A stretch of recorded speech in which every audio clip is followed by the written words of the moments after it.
Oh, yay. I've saved quite a bit, I said, grinning at my phone. My name is Ruth. I'm a 29-year-old married woman balancing a job and home life. Even if my coworkers think it's weird, I can't stop smiling. We're finally close to saving enough money to build our dream home. The bank balance displayed on my phone screen is almost at our goal. My husband Cody and I, who met and married at work, don't have kids yet. We've always planned to have children after we get our house. I wanted to enjoy my single life a bit longer, but Cody, who's in his mid-30s, pushed for marriage when I was 27. It's awkward working at the same place as my husband, even if we're in different departments. Changing jobs would mean a pay cut. So I kept working, and we're finally one step away from buying our house. It's been a long journey. We don't have any major problems, and both our jobs and savings are going well. A simple marriage, a simple job, and soon, a simple home. I thought that continuing this ordinary life would make me happiest. But life isn't always smooth sailing. The biggest challenge in my marriage is dealing with my in-laws. After work, I return to our small rented apartment. It's a bit cramped for 2 people, but we're saving up for our house, so we make do. The moment I open the front door and see the shoes there, my exhaustion doubles. She's here again. I sigh to myself. I'm home. Oh, welcome back. You're late, says my mother-in-law Zoe, not Cody. She's sprawled out on the sofa in our tiny apartment. Good evening, Zoe. Do you always come home this late? Cody's parents live just 2 train stops away, close enough to drop by frequently. Zoe often comes over without worrying about the distance. What about Cody's dinner? She asks. She never says a kind word when I get home late from work, only complaints. Sorry, work was really busy. I'll get dinner ready right away. Cody's home way earlier, even though you work at the same company. Ugh, you're so inefficient. Our departments are completely different. Cody's department rarely has overtime, but the pay is low. My department is the backbone of the company, with many important projects that require overtime. In return, it pays the highest. It'd be nice if Cody would explain this to his mom, but his pride stops him from saying anything, so he just sips his coffee silently. We're both working, so he could at least help out with the housework a bit. But no, he does nothing. Shopping, laundry, cleaning, cooking, everything falls on me. When he gets home from work, he's either watching TV or fiddling with his smartphone. Zoe doesn't know this and continues her complaints. Don't bother. We've already had dinner. What? You already ate? Yes, we had some delicious seafood. I treated my son to something nice for a change. I see. I almost jumped when I heard the name of the high-end restaurant. If Zoe paid, there's nothing I can do about it, I thought as I headed to the kitchen to make my own dinner. But then she stopped me. Ruth, I need a favor. I had a bad feeling. Things are tight this month. Could you lend me some money? Of course. She frequently asks for money. Seriously? You just ate at a fancy seafood place. Didn't you ask for money last month too?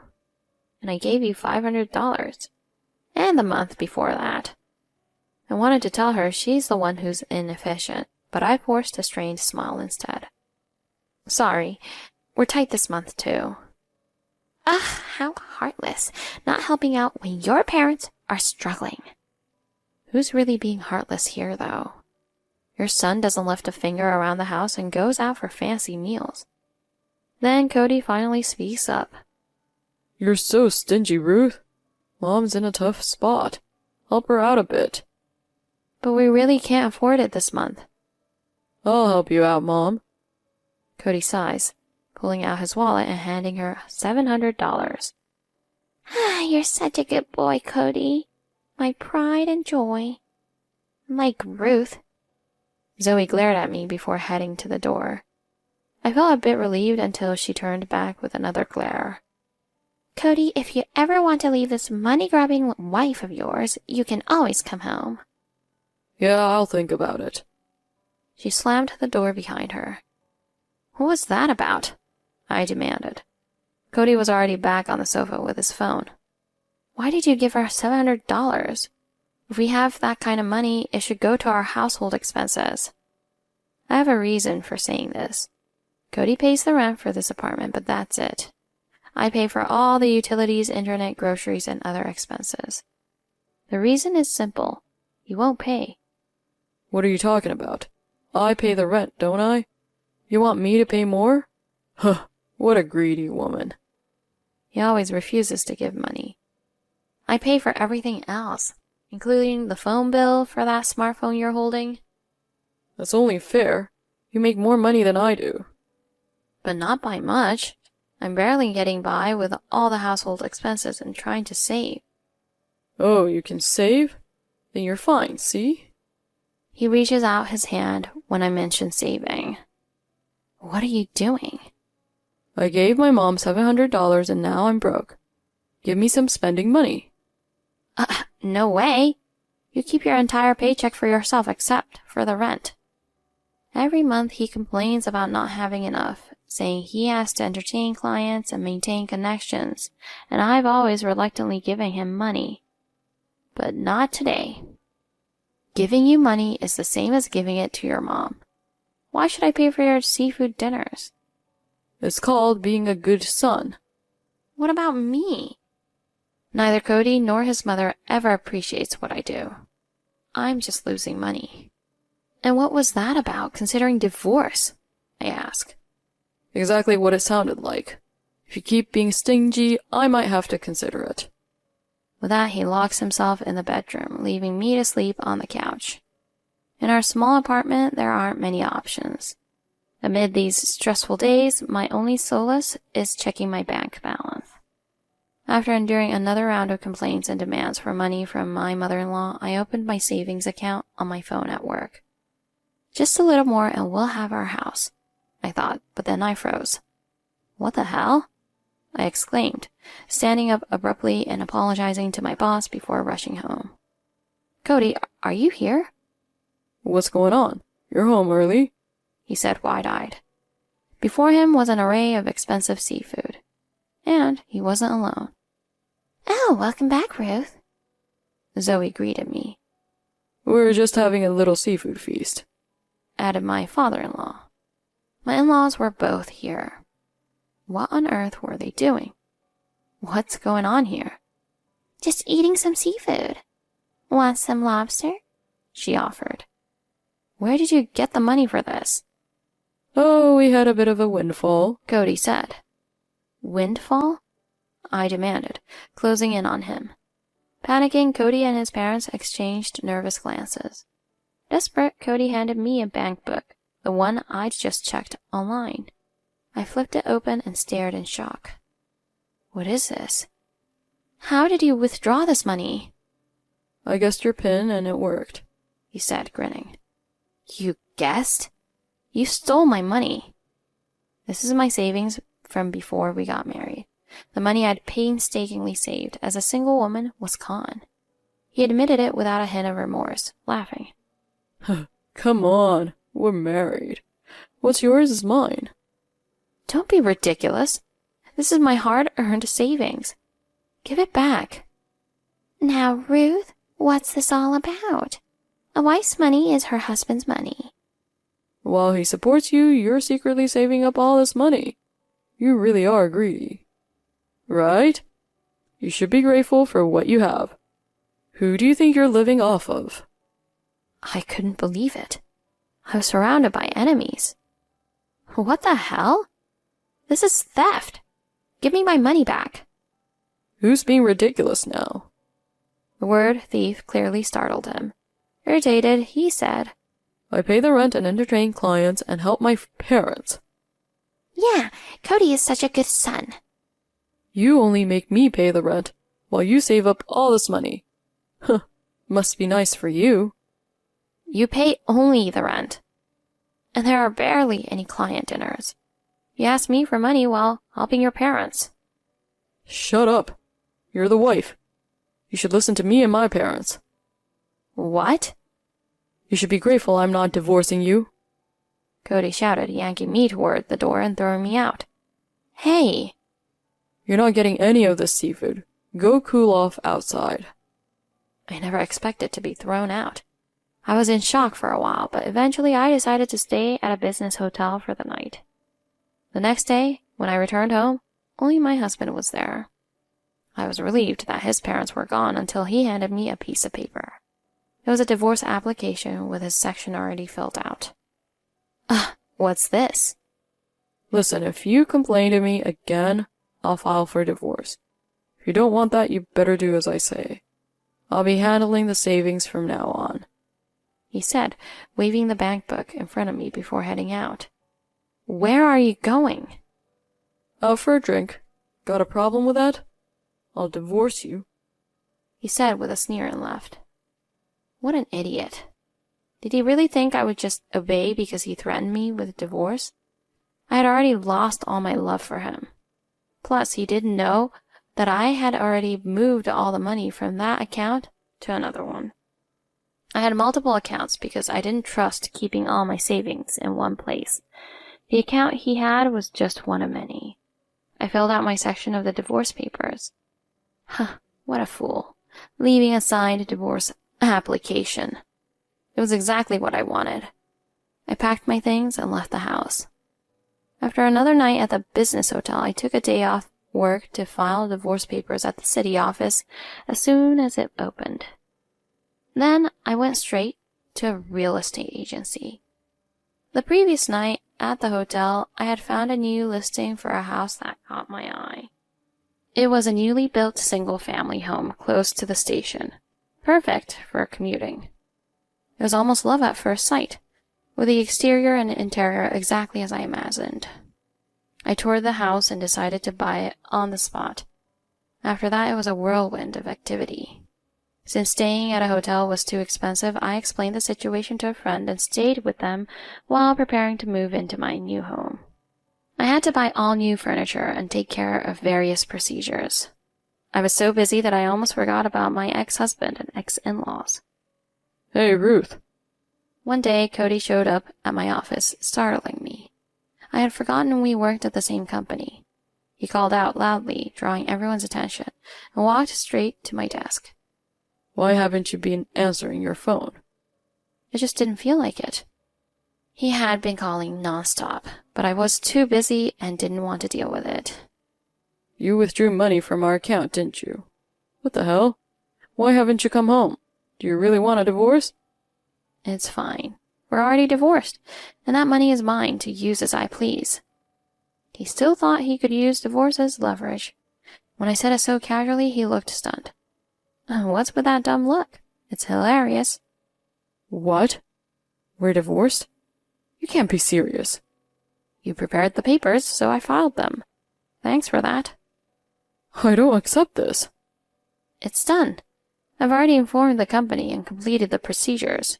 You should tell your boss, too. I turned back to my computer, indicating the conversation was over. I was too busy for this. Where are you living now? Your stuff is still at the house. I took what I needed. I'm living comfortably in a new place. Where exactly? That's none of your business. It's a private matter, and you have no right to know. He fell silent, clearly embarrassed by the stares of my coworkers and boss. Eventually, he left without another word. You've had it rough, the coworker sympathized. My new home was perfect. The fresh smell of a new constructed house was delightful, and it was spacious and comfortable. But I still needed a lot of things since I had just moved in. Today, I was expecting a delivery of some appliances I ordered online. The doorbell rang, and I opened the door thinking it was the delivery. I instantly regretted it. I cursed myself for not checking the intercom. Standing there was... Zoe? I blurted out in surprise. It was my mother-in-law, rather, my ex-mother-in-law. Behind her were my ex-father-in-law and Cody. Long time no see, Ruth. We're coming in, Zoe said, barging in without waiting for a response, examining my house as if appraising it. This is a nice place. The furniture is great, too. Put it in my room. The bedroom is big too. Perfect. This will be our room. Wait a minute. Ugh, these curtains are awful. I'll pick new ones, so give me money. The yard is spacious too. I might start a garden. What were they talking about? I turned to Cody, bewildered. Cody, what's going on? Be happy, Ruth. Zoe interrupted before I could get an answer. She looked smug. It's not much of a house, but it's good enough as a gift to your parents-in-law. We'll move in since it's a two-family home. What? Of course, you, our daughter-in-law, will do all the housework, and we'll need a $1,500 monthly allowance. What? Were they from another planet? I was completely baffled. You called me your daughter-in-law, but I'm single now. What? Zoe looked shocked. I was just as surprised. Cody, you didn't tell them? I don't accept it, he yelled. But the divorce was final. We were strangers now. Zoe's face turned pale. What? You're abandoning us, your family? My parents live in the countryside. I'm planning to bring them here soon. Ugh, don't be ridiculous. This house is ours. No, it's mine. I bought it with my money. What was she talking about? This house was bought with my hard-earned savings. Where are we supposed to live then? That's not my problem. They have sold their house, planning to live off the money and what they could take from me. It was a terrifying scheme. I don't care. I won't accept this, she kept saying. But it didn't matter. We were strangers now, and this house was mine. No, I don't accept it, she screamed, ripping down the curtains in a rage. Hey, what are you doing? These ugly things are going. This is my house, and I'll do what I want. That's right. What's yours is mine, and what's mine is mine. We're not getting divorced, and my parents and I will live here. Cody was shouting too. Things were getting out of control. Just then I heard sirens. When they had barged in, I had secretly called the police. Finally they arrived. What are you doing? We didn't do anything wrong. Yeah, take her instead. They were being so obnoxious, trespassing and vandalizing my property. Didn't they know these were crimes?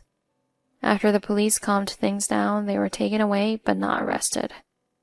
Oh, what a day. After their release, Cody kept coming back trying to reconcile, but every time he did, the police got involved. He even stalked me at work, but after I reported him, he got a stern warning from our boss. His misuse of my savings and invasion of my new home had spread through the office, making him a pariah. Eventually, he quit his job, struggling to find new work. His parents moved into the cheap apartment we had shared, using the little money from selling their house. That old house didn't sell for much. The three of them would have to scrape by in that cramped apartment. Finally free, I enjoyed my new home. I asked my parents to come live with me, but they preferred the countryside for now. So I embraced the solitude. If I found a good match, I might consider remarriage, but for now I was happy alone. I wanted to get a dog, something I couldn't do in the apartment. Maybe start a garden and host friends for home parties. Looking out at the blue sky, I thought about all the things I could do now and felt optimistic about the future.